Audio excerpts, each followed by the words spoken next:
Hello friends, myself DS Kamble.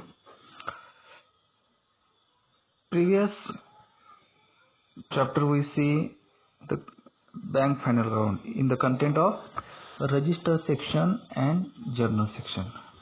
And now we see the contents of principal accounting policy. Accounting policy. First, general. The financial statements have been prepared on the historical cost basis and conform to statutory provisions and practice in the country. Second, the transactions involving foreign exchange. Monetary assets and liabilities have been translated at the exchange rate prevailing at the close of the year. Non-monetary assets have been carried in the books at the historical cost. Income and expenditure items in respect of Indian branches have been translated at the exchange rate ruling on the date of the transaction. And in respect of or as branches at the exchange rate prevailing at the close of the year. Profit or loss on pending forward contracts had been accounted for. Investment. According to Schedule 8 of the balance sheet, investment in India are classified as government securities, other approved securities, shares, debentures and bonds. Investment in subsidiaries and or joint ventures and others. The term others includes gold, commercial papers and other investments. Investments outside India are government securities including local authorities, subsidiaries and or joint venture and others. Investment in government securities are shown at book values, and at difference between book and market values must be indicated in the notes to the accounts. These investments are first valued at cost or market value, whichever is lower. Investment in subsidiary companies and associate companies have been accounted for and on the basis of historical cost basis. All other investments are valued at the lower of cost or market value. However, the mode of valuation must be disclosed. There is another classification of investment. The investment in approved securities are divided into a permanent investment and B. current investment. Permanent investment are those investments which a bank intends to hold till the date of maturity. Current investment are those which a bank intends to buy and sell on day-to-day basis. The banks were not allowed to keep more than 70% of the investment in permanent category. The bank is permitted to interchange the investments from one category to another category with the prior permission of the RBI. In such a case, depreciation, if any, will have to be fully provided for. Permanent investment are valued at cost unless cost is more than the face value, in which case the premium has to be permitted over the period remaining for the maturity of the security. A bank is not expected to sell securities in the permanent category freely, but if it does sell any of such securities, any loss from sale has to be written off and any gain has to be credited to capital reserve.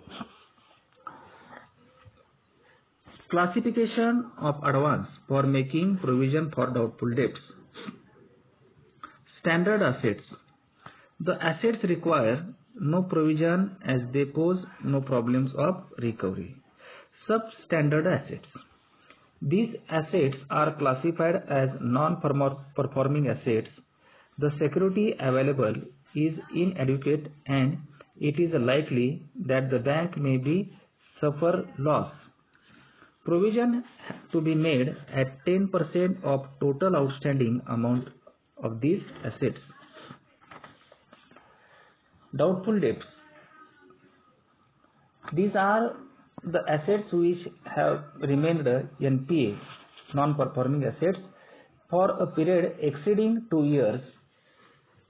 It is necessary to find out the secured amount and unsecured amount of such assets for the purpose of making provision. For unsecured portion, 100% provision is to be made, and for the secured portion, the provision is to be made up to 1 year, 1 to 3 years, more than 3 years. Loss assets. Loss assets are those where loss has been identified by the bank or internal auditors or the RBI inspection, but the amount has not been written off wholly or partly. These assets are uncollectible and thereof they must be written off, even though there may be a remote possibility of recovery of some amount. Fixed assets. Premises and other fixed assets have been accounted for at their historical cost.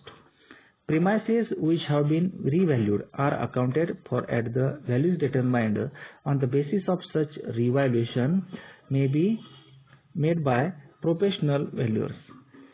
Profit arising on revaluation has been credited to capital reserve. Depreciation has been provided for under straight line diminishing balance method, and in respect of revalued asset, depreciation is provided for on the revalued figures, and an amount equal to the additional depreciation on revaluation is transferred annually from the capital reserve to the general reserve profit and loss account. Staff benefits. Provision for gratuity, pension benefits to staff has been made on the accrual cash basis. Separate funds for gratuity, pension have been credited or created. Net profit. The net profit disclosed in the profit and loss account after provision for taxes on income in accordance with statutory requirements, provision for doubtful advance, transfer to contingency funds, and other usual or necessary provisions.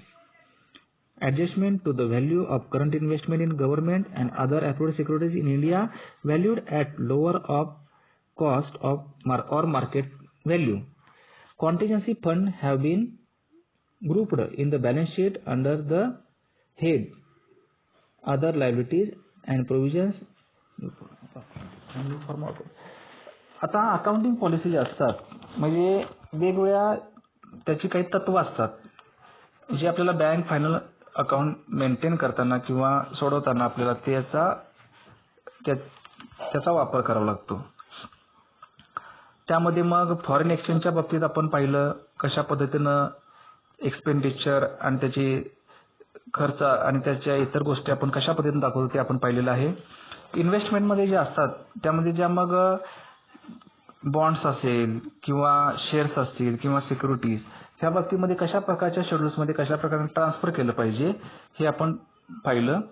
त्यानंतर doubtful debts असतात ज्या provision त्यासाठी करावी लागते आपल्याला जेणेकरून त्यामध्ये मग non performing assets असेल. Doubtful provision for doubtful debts म्हणजे काय तरतूद करणे. आपल्याला ज्या संशयास्पद देणगी आपल्याला किंवा येणे जे येत नसतात त्याच्यासाठी काही विशेष आपल्याला प्रोव्हिजन करावे लागते. फिक्स्ड असेटच्या बाबतीमध्ये डिप्रिसिएशन कशा पद्धतीने आकारलं जातं आणि ते ट्रान्सफर कुठे केलं जातं ते आपण फिक्स्ड असेटमध्ये पाहिलं. त्यानंतर स्टाफ बेनिफिट्स असतात ज्या कर्मचारी वर्गांना आपण ग्रॅच्युटी पेन्शन वगैरे देत असतो त्या पद्धतीने कशा पद्धतीने त्यांना पेमेंट केलं पाहिजे हे त्यामध्ये येतं. आणि नेट प्रॉफिट जो असतो तो कशा पद्धतीने प्रॉफिट अँड लॉस अकाउंटला ट्रान्सफर करायचा कोणकोणत्या प्रोव्हिजन आपल्याला मेंटेन ठेवाव्या लागतात आणि त्या ट्रान्सफर कराव्या लागतात. ह्या सर्व नोंदी आपल्याला नेट प्रॉफिटमध्ये घ्याव्या लागतात. एकंदरीत आपण फॉरेन एक्सचेंज, इन्व्हेस्टमेंट, त्यानंतर प्रोव्हिजन फॉर डाऊटफुल डेब्ट्स आणि फिक्स्ड स्टाफ बेनिफिट्स आणि नेट प्रॉफिट ह्या संदर्भात आपल्याला कोणकोणती तत्व असतात ते आपण आता या प्रकरणामध्ये पाहिलेलं आहे. धन्यवाद.